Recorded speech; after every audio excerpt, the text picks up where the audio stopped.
Families often have conflicts or financial problems, but there are also families who manage to stick together and make it through everyday life. It's pretty clear which one is happier, don't you think? My name is Rachel. I've been called an oddball since I was a child. I don't know what's different about me. I just know people say I'm different. Being called different isn't the problem. The real issue is being ignored by my own parents. This led to a lonely childhood for me. I've always been sensitive to people's emotions and can somehow understand what they're thinking. I don't know why I can do this. It's not like I can always see or feel it, but it's as natural to me as moving my hand or breathing. I found it strange and couldn't understand why others couldn't do the same. There was a time when I felt a bad vibe from a colleague my father brought home from work. I warned my mother to be careful with that person, but she didn't listen. Later on, that colleague tricked my father into signing a contract as a guarantor for a loan. Although my mother didn't take my advice, when my father stepped away from the table with his colleague, I told him, "Dad, something is telling me that the word joint is dangerous. I don't know what joint means, but please be careful." So my father hesitated and refused to sign as a joint guarantor. Thanks to that, when my colleague went bankrupt and couldn't repay the debt, my father was able to avoid taking on all the debt. Another day, when I was shopping with my mother, I felt a wave of discomfort coming from behind us.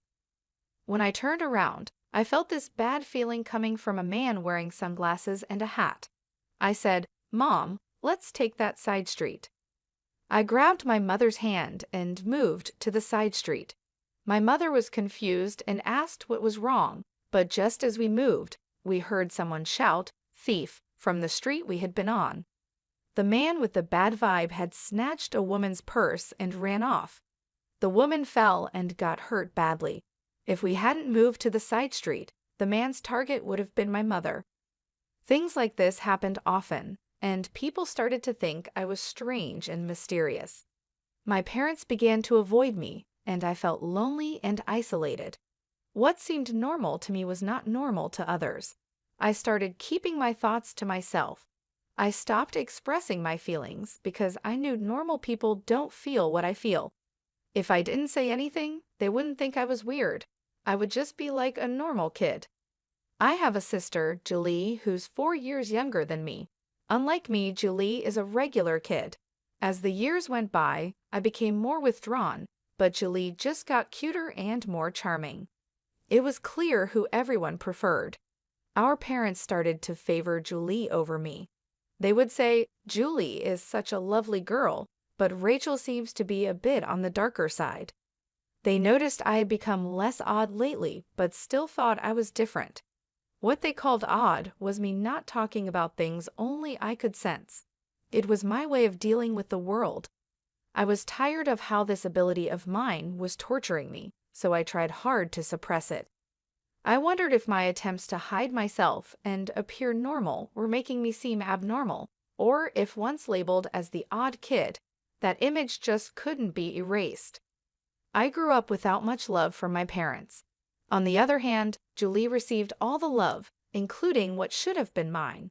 Julie, who was spoiled and pampered, sensed our parents being cold and distant toward me. She started to look down on me. "I don't like being around you. Your gloominess rubs off on me. I'm so cute, but your loner image brings me down." Julie started to insult me whenever she got the chance. Our parents lightly scolded Julie, but they never seriously tried to correct her. When I was in 8th grade and Julie was in 5th grade, she was scouted by a talent agency on the street. I knew it. It's because I'm cute. They said I could even appear on TV, Julie said, pleased with herself. She started dreaming big, and our parents didn't seem entirely against it. "You should calm down and think carefully." I sensed something shady about this. I spoke up, expressing the intuition that I had long suppressed because I didn't want Julie to get into trouble. Julie, who didn't know about my unique ability, said, "What's your problem? Are you just jealous because you're not cute and nobody approached you? Don't say weird things and stop interfering with me." She seemed furious, Even my parents, who knew about my ability, either forgot about it or were too excited about Julie standing on the glamorous stage. They sided with Julie and criticized me.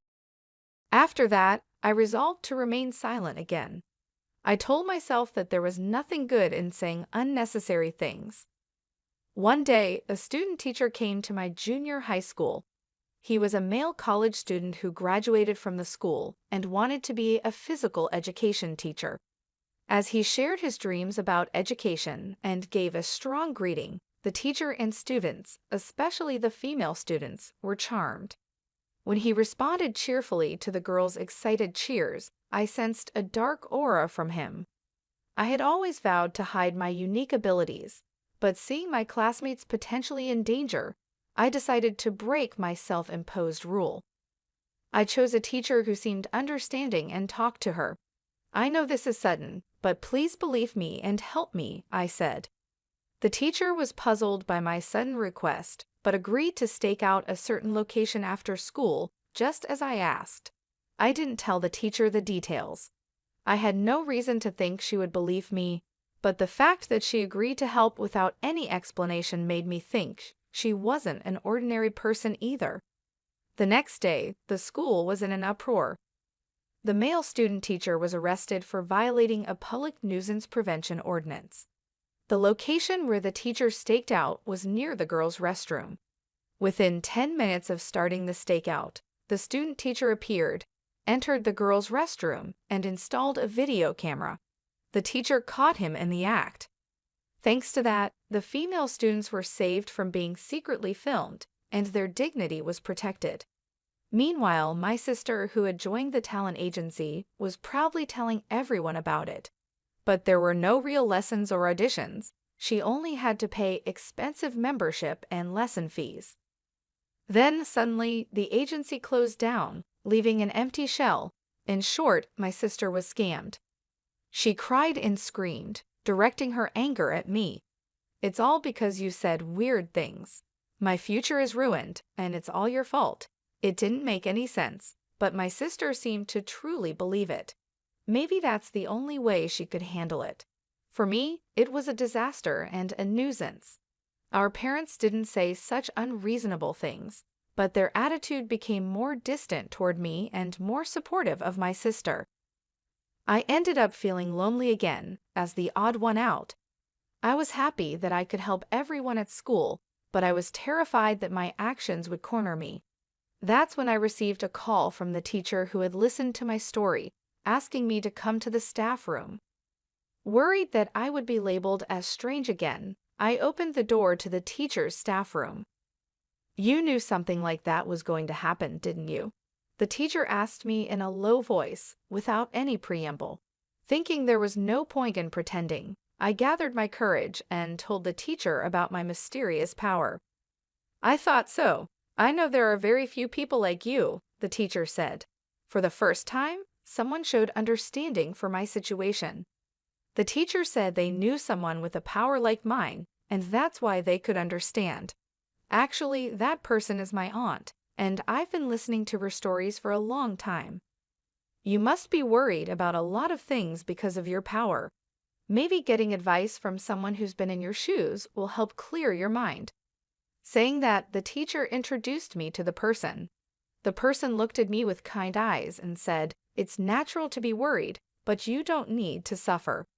I was drawn to their gentle yet deep eyes that seemed to see through everything. The person's name was Hannah, and she had the same kind of power as me since she was a child. She had experienced a lot of struggles and hiding herself throughout her life. The stories from my senior who had gone through the same experiences helped me release my worries and doubts. From this day on, my interactions with Hannah began. I called Hannah my mentor, but she just gave a wry smile and said, "Please don't." Thanks to Hannah, or rather my mentor, I changed. I had been living my life quietly, trying to stay unnoticed, but as my awareness grew, I gradually began to live a normal life as an ordinary girl.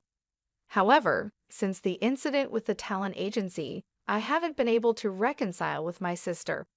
If anything, it feels like we're drifting apart. it's become normal for her not to talk to me, and when she does, it's just to complain or insult me for no reason. I often have no idea what triggers her mood switches. My power couldn't predict my sister's emotional changes either. Just because you got into college doesn't mean you're all that. It's not even that great of a school, and you're so happy-go-lucky, she would say.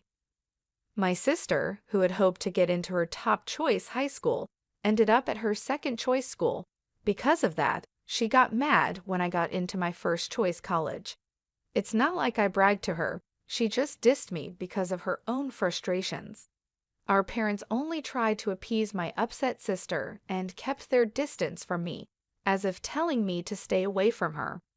It seemed that my sister didn't like the fact that I had become brighter since meeting my mentor. To my sister, I had to be a dark and gloomy girl who was inferior to her. But my sister is really smart. It was surprising that she failed her high school entrance exams. Of course, she was filled with frustration and poured all of that into studying at her new high school. As a result, she was at the top of her class for all 4 years and got accepted into a prestigious national university on her first try. I got into the most difficult university. Your college doesn't even come close to mine, she boasted. I lightly responded with, "That's true," to my satisfied sister because I knew nothing good would come from getting too involved with her. However, my sister thought that my light reaction was belittling her accomplishments and unleashed a barrage of verbal abuse at me. Both my parents were at their wits' end with my sister, who couldn't be calmed down once she lost her temper. All they could do was watch nervously. They blamed me for causing the trouble and eventually ended up calling me a troublemaker. I wanted to argue back about who the real problem child was, but I always swallowed my words to avoid complicating things further. Setting aside my sister's issues, as I approached college graduation, I had to seriously confront my own career path. I was no longer as introverted as I used to be. I still struggled with socializing and had little confidence in building good relationships with others. My ability allowed me to detect people's negative emotions. While I could sense positive emotions too, it seemed people were more prone to negative ones, which made detecting such negativity painful for me. Throughout my school life, I was tormented by these swirling negative emotions and had come close to losing faith in people. Could someone like me really manage to work at a company? I decided to consult my mentor about this dilemma. I wanted to learn how she had overcome similar issues, as I was sure she had faced them as well. I have experienced the same worries as you. Maybe you should consider doing the kind of work I do, she suggested. My mentor used to work as a fortune teller and a counselor, helping people resolve their problems. She could use her abilities to their fullest extent and contribute to the world and people around her. Also, she was able to work freelance, which meant she didn't have to belong to any organization. This way, there were fewer chances of getting entangled in human relationships or being affected by other people's emotions. "It's the perfect job for people like us," she said. Encouraged by my mentor, I decided to pursue the same line of work. She taught me everything from how to do the job to how to acquire clients. Nowadays, thanks to the internet, it's possible to work from home without any issues. When I told my parents and sister that I would not seek employment after graduation and work from home instead, they responded, "What's that? What kind of job is that? Seems so dumb. You'll be home all the time. At least make sure to do the housework. Can you even make a living doing that? How will you cover living expenses? Well, as long as you contribute to the household, do whatever you want." While I expected such a response from my parents, it made me feel a little lonely that they didn't support me more. I felt sad thinking about their demands for housework and money. My mood darkened, and so my life working from home began. At first, I didn't have any job requests and struggled day by day. But with my mentor's help, I gradually got the hang of it and started to make a living. For about a year, I couldn't contribute financially to the household, so I focused on doing the housework. My dad seemed unsatisfied, but my mom was relieved and kept him in check. After about a year, when I finally started contributing financially, my dad mocked me by saying, "Oh, finally, you're able to earn some pocket change, huh?"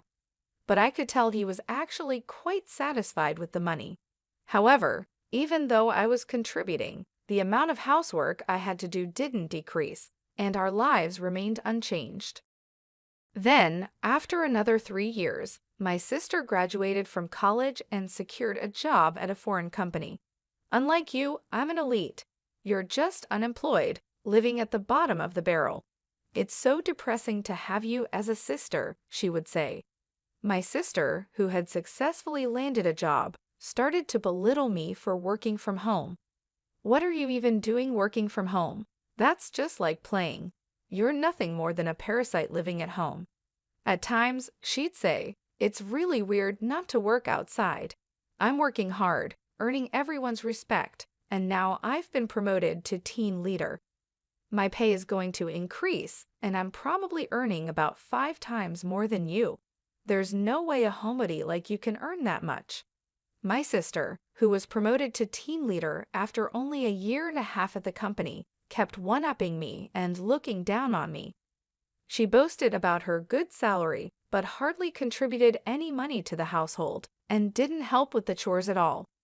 Laundry, cleaning, preparing meals, everything was dumped onto Mom and me. When I say Mom and me, Mom mostly left it to me, so I was basically doing everything. Whenever I said to her, "Julie, you should take care of yourself a little. You shouldn't just spend all your money on fun. You should contribute to the household too," she just dismissed me, saying, "You, the unemployed, can handle the chores.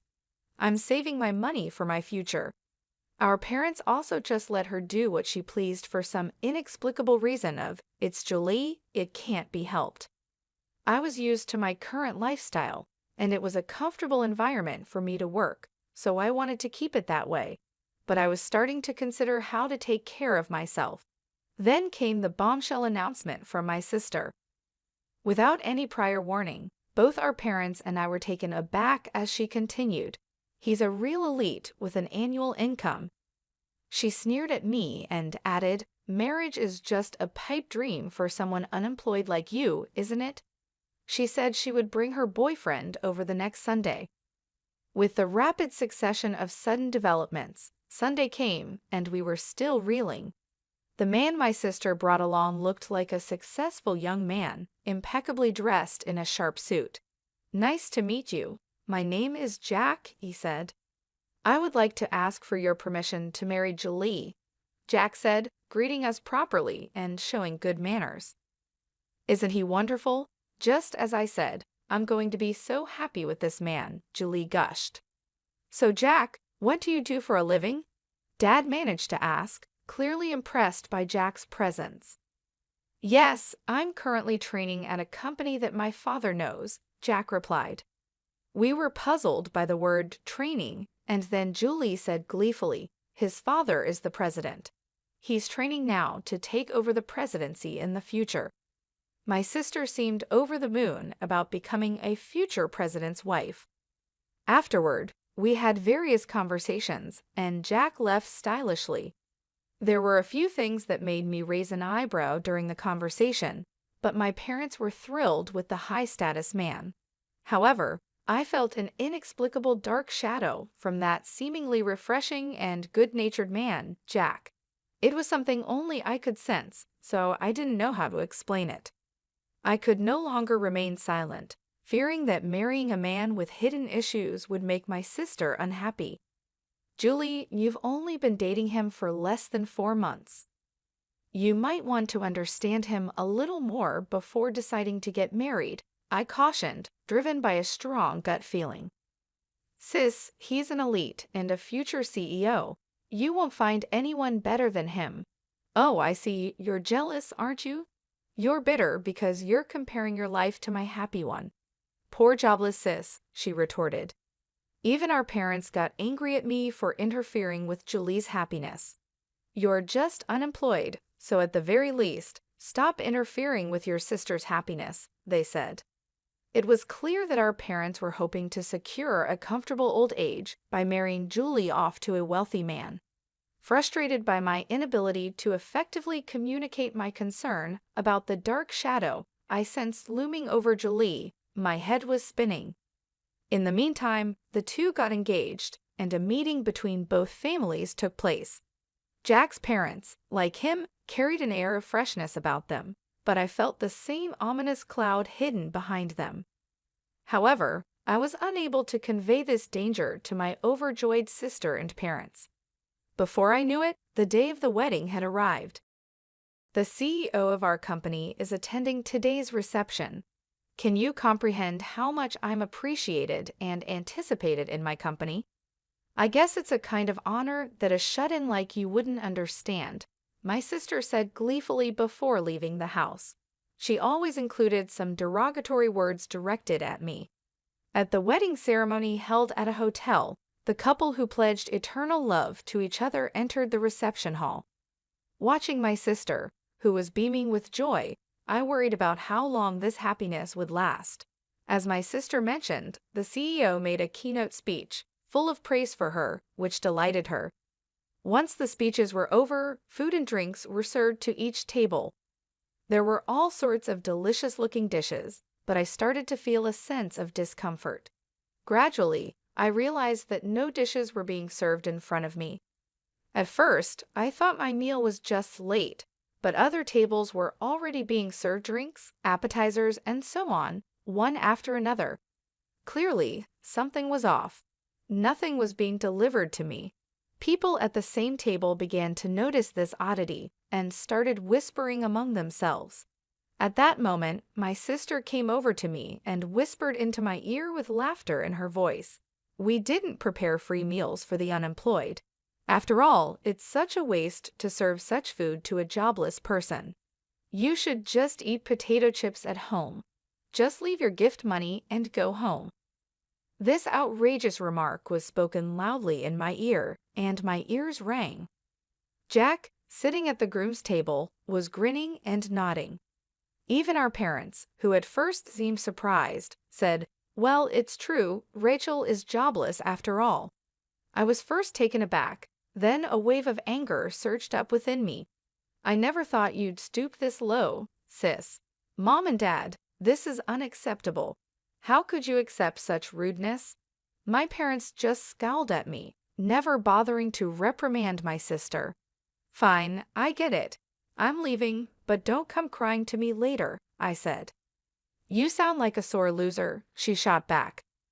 Amidst the chaos of this unbelievable turn of events, a man suddenly stood up. Sorry to interrupt. I'm the groom's brother, Larry. My brother and parents are trash, but it seems the bride is even worse. I can't take it anymore, said the man who introduced himself as Larry. He continued, Dad, your company went bankrupt 5 months ago, didn't it? Pretending to still be a CEO is just a scheme to mooch off the bride and her family. Jack will never become a CEO. He's planning to leech off his wife while pretending otherwise. He's unemployed now. Larry's words caused a commotion among the guests, but my sister was the most heated. What do you mean you lied to me? What do you mean unemployed? She demanded, her face turning from red to blue, her eyes welling up with tears. Our parents, their assumptions proven wrong, began to yell and curse. The anguished cries of my family echoed throughout the venue. The groom and his parents remained silent, looking sulky. Before the ceremony, I had received a confession and apology from Larry and asked him to speak his mind without reservation if something happened during the reception. As my sister was berating Jack with a wrathful face, another man couldn't take it anymore and stood up. It was the president of my sister's company. Enough already. This is embarrassing. You have no right to criticize the groom. What do you think about your terrible attitude towards your own sister? The president's angry voice made my sister's face contort in fear. For one, I didn't attend your wedding for your sake. I wouldn't have come if you weren't the sister of Rachel. Suddenly, my name was mentioned by the president, and my sister's eyes widened in surprise. Huh? Who are you talking about? Rachel is a goddess to many of us business owners, rescuing countless companies from the brink of collapse, he continued. In fact, with the guidance of my mentor, I had been working as an advisor for corporate revitalization and growth. Starting with fortune telling and life consultation, I used my abilities to show companies the path they should take. All my advice was spot on, and the companies that sought my help experienced a rapid resurgence in business, achieving a V-shaped recovery. As a result, I had earned titles like teacher and goddess. My sister's company had also consulted with me 5 months ago, and thanks to my advice, it had been reborn as a stronger enterprise. The president, grateful for my assistance, attended the wedding today as well. I had no idea. You're not just a basement-dwelling, unemployed nobody, are you? My sister said, finally realizing the truth. Thanks to my thriving career, her assumptions had been shattered. I now earn several times what you do. Despite contributing significantly to the household income, our parents never seemed to care about me. They thought that money was from Julie. Oh, we thought Julie provided that money, they said, misunderstanding the situation. There was no way Julie would have been contributing money to the house. The wedding reception turned into a chaotic scene and was called off. Naturally, all the guests were fully refunded their wedding gifts. I've already signed a contract for an apartment under my name. I can't afford it on my own, especially now that he's unemployed, my sister sobbed. Jack retorted, "You're the one who signed the contract. I don't know anything about that." The wedding was a complete disaster, resulting from my sister's malice towards others. She may argue there were reasons for her behavior, but they didn't hold up. Afterward, Julie divorced Jack and claimed alimony. Since Jack was jobless and his parents didn't have much, she couldn't receive much alimony. She barely managed to pay for the wedding venue, let alone the apartment she had contracted. The place that was supposed to be their love nest was never occupied and was canceled. However, the debt didn't simply vanish, and Julie found herself heavily burdened by loans. Moreover, her outrageous behavior at the wedding quickly became known among her colleagues, leading to a rapid decline in her reputation. The CEO had no choice but to demote her. With no place left in the company and having lost her pride as an elite, Julie wanted to quit and run away, but she had to bear the embarrassment for the sake of loan repayment. She continued with a trivial job in a hardly noticeable basement storage room. Jack and his parents, who had failed in their plan to leech off Julie, were now scraping by with occasional day labor. Naturally, Jack's elder brother, Gary, had cut off all ties with his parents and brother. The parents quickly gave up on Julie when she hit rock bottom and tried to cozy up to me instead. To them, I said, "I've had enough of being manipulated by you. I'm cutting ties. Goodbye forever." I declared this and moved out to start a new life in a newly rented apartment. They took in the fallen Julie, who was struggling to make ends meet. Julie's salary was drastically reduced, and she couldn't possibly contribute to the household expenses, of course. I stopped the money I was contributing to the house as well. Without my financial help and unable to lower their standard of living, our parents quickly became exhausted and struggled every day to make ends meet. They were panting and stressed, trying to maintain the lifestyle they had grown used to, but without the necessary income, it became a daily challenge. On the other hand, my work was thriving. I was able to guide many companies and individuals in the right direction, using my abilities to help them succeed. My reputation grew, and more clients sought my advice. This success brought me a sense of fulfillment and financial stability. It felt good to finally be appreciated for my skills and to see the positive impact I was making on others' lives. After the wedding incident, I started dating Larry. He had been so honest and brave during that chaotic time, and we grew close. He recently proposed to me, and I accepted. If everything goes well, marriage could be in our future. Larry is a man of pure heart, with no dark shadows lurking within him. Unlike the people my sister had surrounded herself with, Larry was genuine and kind. I'm looking forward to building a happy life with Larry. Together, we dream of a future filled with love, mutual respect, and understanding. With him by my side, I feel a sense of hope and excitement for what lies ahead. We've talked about our plans, our dreams, and how we want to support each other in everything we do. As I reflect on everything that has happened, I feel a mix of emotions. I am relieved to have cut ties with my parents and sister, who never appreciated me. I am proud of the person I have become, despite the challenges I faced, and I'm grateful for Larry, who has brought light and love into my life. Looking forward, I see a bright future. I am excited about the possibility of marriage with Larry and the life we will build together. With him, I know I will never have to hide who I am or feel unappreciated. Our love and partnership are based on honesty and mutual support, and I can't wait to see what the future holds for us.